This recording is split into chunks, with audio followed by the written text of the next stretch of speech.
ओम गणेशाय नमः। ओम नमः शिवाय। प्रेम से बोलिए विघ्नहर्ता की जय, भगवान भोलेनाथ की जय, माँ पार्वती की जय। नमस्कार भक्तगण, भगवान भोलेनाथ माँ पार्वती की कृपा आप सभी पर बनी रहे। आज हम सुनेंगे सोमवार व्रत के दिन सुनी जाने वाली सोमवार व्रत की पावन कथा। तो आइए मन में भगवान भोलेनाथ माँ पार्वती का स्मरण करते हुए सुनते हैं सोमवार व्रत की पावन कथा।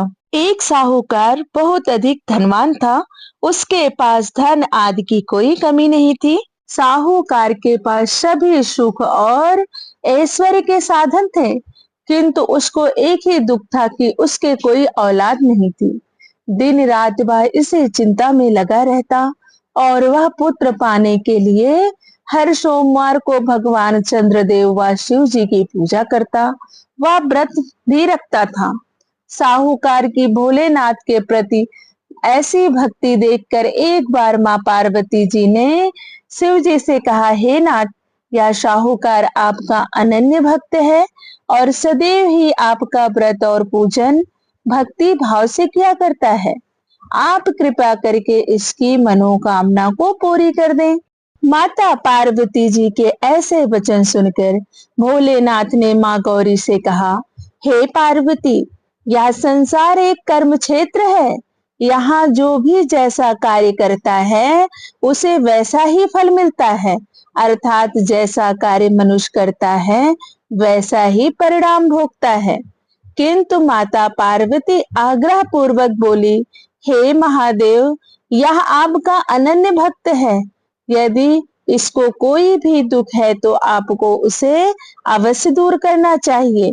यदि आप अपने भक्तों की मनोकामनाएं पूरी नहीं करेंगे तो क्यों मनुष्य आपकी भक्ति सेवा व पूजन करेंगे। माता पार्वती जी के इस आग्रह को सुनकर शिव जी ने कहा, हे शिवे, इस साहूकार के कोई पुत्र नहीं है, इसी कारण यह दिन रात चिंतित व दुखी रहता है।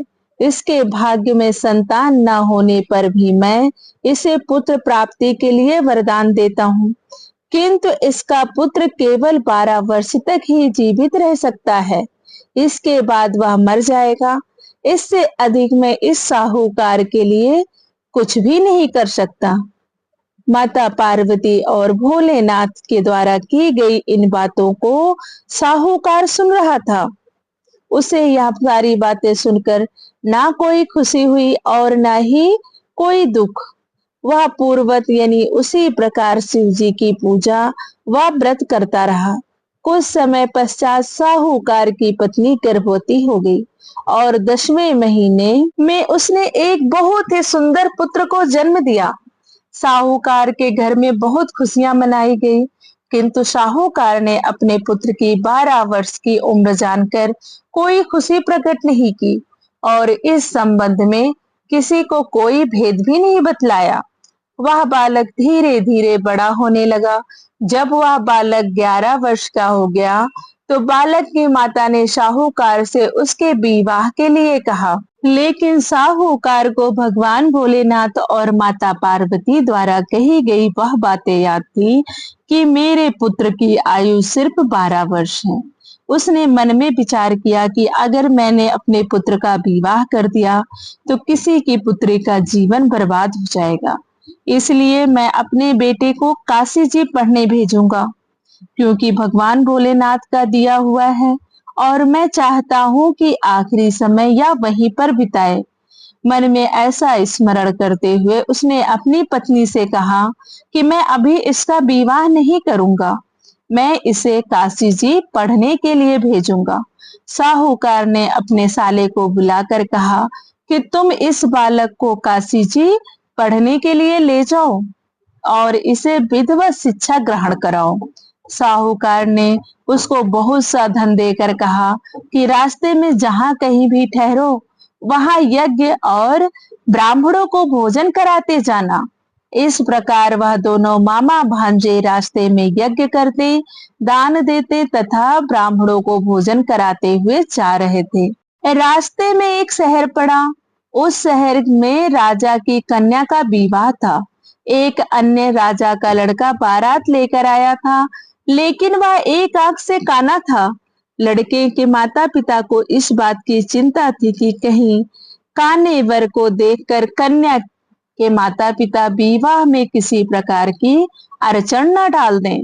इसी कारण जब उन्होंने साहूकार के अति सुंदर बेटे को देखा तो उनके मन में विचार आया कि क्यों ना इस लड़के से विवाह का कार्य पूर्ण करा लिया जाए। यह विचार कर उसने लड़के और उसके मामा से कहा कि यदि आप फेरे व कन्यादान का कार्य पूर्ण करा देंगे तो आपकी बड़ी कृपा होगी और हम आपको बहुत सारा धन उपहार के रूप में देंगे। शाहूकार के लड़के और उसके मामा ने इस बात को स्वीकार कर लिया था।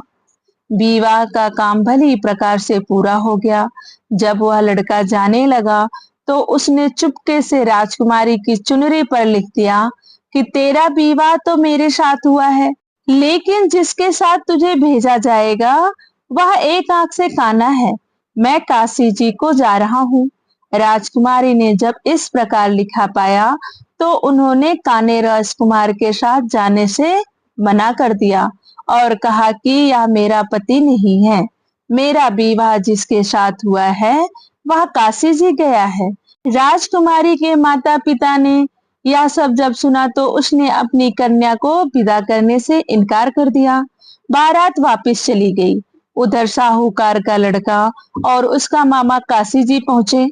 वहां लड़के ने पढ़ना शुरू किया तथा अपना अतिरिक्त समय मामा भांजा यज्ञ दान आदि में व्यापित करने लगे। इस प्रकार कई महीने बीत गए। जब लड़के की उम्र 12 साल की हुई तो उस दिन लड़के के मामा ने यज्ञ का आयोजन कर रखा था। अचानक ही लड़के की तबीयत खराब हो गई। लड़के ने अपने मामा से बताया कि आज उसकी तबीयत नहीं ठीक है, तो लड़के के मामा ने कहा अंदर जाकर सो जाओ। लड़का अंदर जाकर सो गया। थोड़ी देर बाद लड़के के प्राण पखेरु उड़ गए। जब लड़के के मामा ने देखा कि वह मर गया है तो वह बहुत दुखी हुआ। उसने सोचा कि मैं पहले यज्ञ पूरा कर लूं, तब सोचूंगा कि मुझे क्या करना है। लड़के के मामा ने यज्ञ पूरा किया और फिर रोना प्रारंभ कर दिया। वह बहुत जोर जोर से रो रहा था। संयोगवश शिव जी और माता पार्वती उधर से जा रहे थे। पार्वती जी ने भगवान भोलेनाथ से कहा, हे नाथ, कोई दुखी व्यक्ति रो रहा है, उसके कष्टों को दूर कर दो। तब शिव जी और पार्वती जी वहां पहुंचे तो उन्होंने देखा कि वहां पर एक लड़का मरा पड़ा है। तब पार्वती जी देखते ही लड़के को पहचान गई और भगवान भोलेनाथ से उस लड़के के मरने का कारण पूछने लगी। बोली, हे भगवान, यह तो आपका दिया हुआ है, यह इतनी जल्दी कैसे मर सकता है। तब शिव जी ने पार्वती जी को समझाया, हे गौरी, इस लड़के की आयु इतनी ही थी, ये अपनी आयु पूरी कर चुका है। तब पार्वती जी ने विनम्रता पूर्वक कहा, महाराज, कृपया करके आप इस लड़के को जीवित कर दीजिए, नहीं तो इसके माता पिता इसके वियोग में तड़प तड़प कर अपनी जान दे देंगे। माता पार्वती की बात सुनकर शिव जी ने लड़के को पुनः जीवित कर दिया। शिव जी की कृपा से लड़का जीवित हो गया। शिव शंकर व माता पार्वती शिव धाम को चले गए। शिक्षा पूरी होने के पश्चात लड़का और उसका मामा पहले की तरह यज्ञ करते ब्राह्मणों को भोजन तथा दक्षिणा देते हुए अपने घर की ओर चल दिए। रास्ते में दोनों उसी शहर में आए जहां उस लड़के की शादी हुई थी। वहां पहुंचकर दोनों ने यज्ञ करना शुरू कर दिया। जब वे दोनों यज्ञ कर रहे थे तो उस लड़के के ससुर यानी वहां के राजा ने, जो उधर से घोड़े पर सवार होकर अपने सेवकों के साथ जा रहे थे, उसने लड़के को पहचान लिया। राजा ने महल में ले जाकर दोनों की खूब सेवा की। कुछ समय पश्चात राजा के महल में रहने के बाद लड़के ने राजा से जाने की आज्ञा ली। राजा ने अपनी लड़की को लड़के के साथ विदा किया और साथ में बहुत सा धन एवं दास दासियों को भी भेजा। जब वे अपने शहर में आए तो लड़के के मामा ने कहा, पहले मैं तुम्हारे माता पिता को तुम्हारे आने की खबर सुना आता हूँ, तब तक तुम पत्नी सहित यहाँ आराम करो। ऐसा कहकर लड़के का मामा साहूकार को अपने पुत्र के आने की खबर देने चला गया। घर जाकर उसने देखा कि उसके बहन और बहनोई छत पर बैठे हुए हैं और उन्होंने यह प्रण कर रखा है कि यदि उनका बेटा जीवित लौट आया तो वह छत से नीचे उतर आएंगे, नहीं तो छत से कूदकर अपने प्राण त्याग देंगे। लड़के के मामा ने यह समाचार उन्हें सुनाया कि उनका लड़का जीवित लौट आया है तो उन्हें विश्वास नहीं हुआ। तब लड़के के मामा ने शपथ खाकर कहा कि आपका पुत्र अपनी स्त्री और बहुत सा धन और दास दासियों सहित घर आया है। तब साहूकार और उसकी पत्नी छत से नीचे उतर आए तथा प्रसन्नता के साथ अपने बेटे और बहू का स्वागत किया। सभी प्रसन्नता के साथ रहने लगे।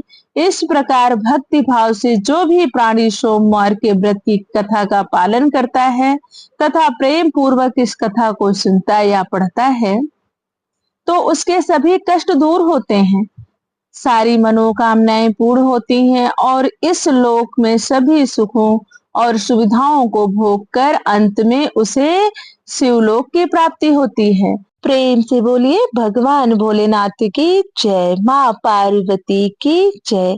आइए अब श्रवण करते हैं शिव चालीसा का। श्री गणेश गिरजा सुवन मंगल मूल सुजान, कहत अयोध्या दास तुम देहु अभय वरदान।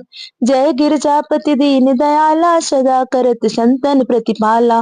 भाल चंद्रमा शोहत नीके, कानन कुंडल नाग फनीके। अंग गौर सिर गंग बहाए, मुंड माल तन छार लगाए। वस्त्र खाल बागंबर सोहे, छवि को देखे नाग मुनि मोहे। मैना मात की है दुलारी, बाम अंग शोहत छवि न्यारी।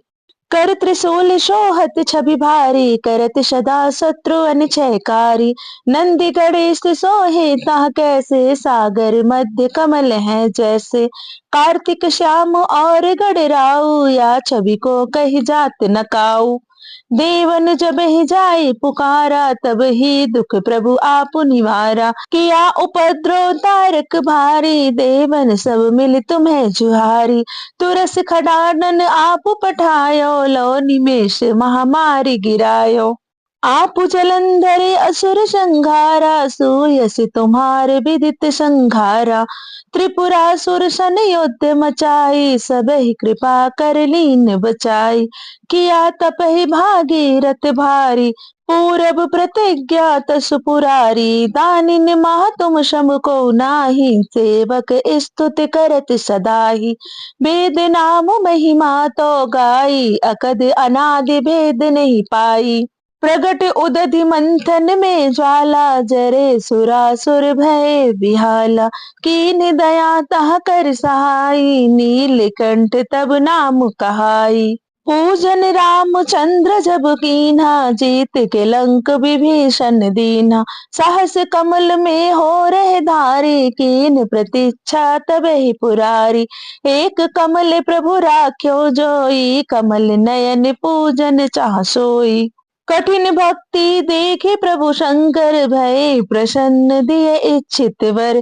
जय जय जय अनंत अविनाशी, करत कृपा सबके घटवासी। दुष्ट सकल नित मोह सतावे, भ्रमत रहे मोह चैन न आवे। त्राहि त्राहि मैं नाथ पुकारूं, यही अवसर मोहि आन उबारो।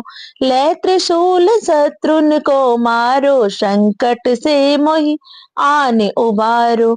मातु पिता भ्राता सब कोई, संकट में पूछत नहीं कोई। स्वामी एक है आश तुम्हारी, आई हरो अब संकट भारी।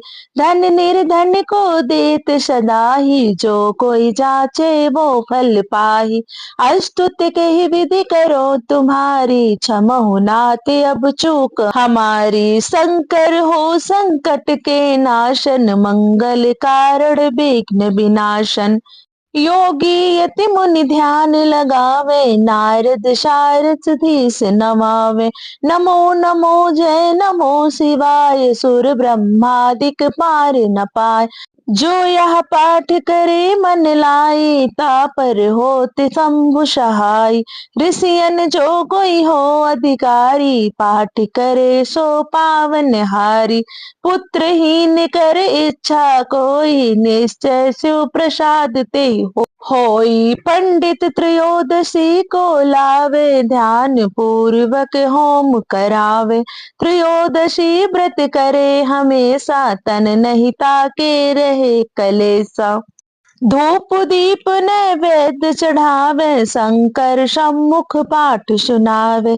जन्म जन्म के पाप नसावे, अंतवास शिवपुर में पावे। कहे अयोध्या आश तुम्हारी, जान सकल दुख हरो हमारी। नित्य नेम कर प्रातः ही, पाठ करो चालीसा। तुम मेरी मनोकामना पूर्ण करो जगदीश। मग सठ छठ हेमंत ऋतु, श्रावंत 64 जान। अष्टुत चालीसा वही, पूर्ण कीन कल्याण। प्रेम से बोलिए भगवान भोलेनाथ की जय। इसके बाद शिव जी की आरती करके आप अपनी कथा का समापन करें। वीडियो अच्छी लगी हो तो लाइक करें, शेयर करें और चैनल को जरूर सब्सक्राइब कर लें।